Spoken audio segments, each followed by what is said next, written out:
Hey guys, welcome back to the Midweek Devo. Today, as we continue through Philippians, we come to Philippians 3, and we'll be in verses 1 through 2. There it says, "Finally, my brothers, rejoice in the Lord. It is no trouble for me to write the same things to you again, and it is a safeguard for you." That's verse 1 right there. Here we come. Paul's starting Philippians 3, and he says, finally. Sounds like he's concluding his letter, right? Well, he's not. He still has a whole nother chapter right after this.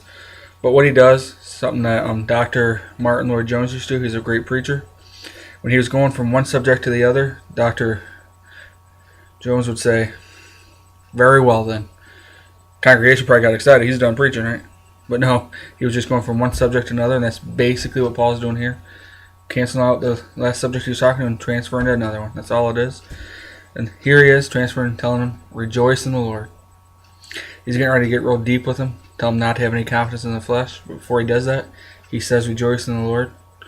You know, when you first look at it, first of all, this is the first time he tells them to rejoice in the Lord. In the first two chapters, he's talking about how he's rejoicing in the Lord, even though everything's going on with him. This is the first time he challenges them to, tells them to. Pretty great thing right there. But, you know, it might look like he tells them this and then goes and gives them the bad news, right? To have no confidence in the flesh. But what really has to happen is those have to tie together.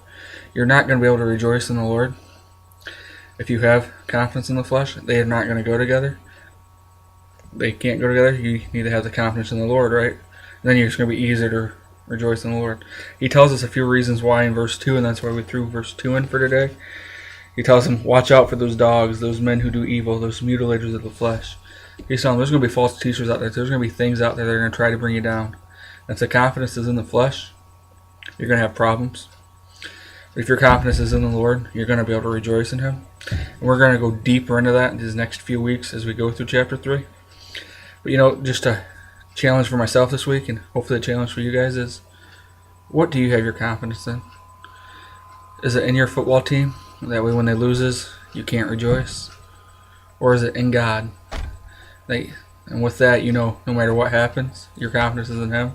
You can rejoice because you know what the end result is going to be. So just think about where your confidence lies this week. Hey guys, hope you have a great week. No youth group this week is graduation weekend.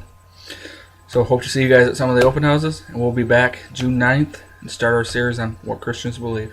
See you then.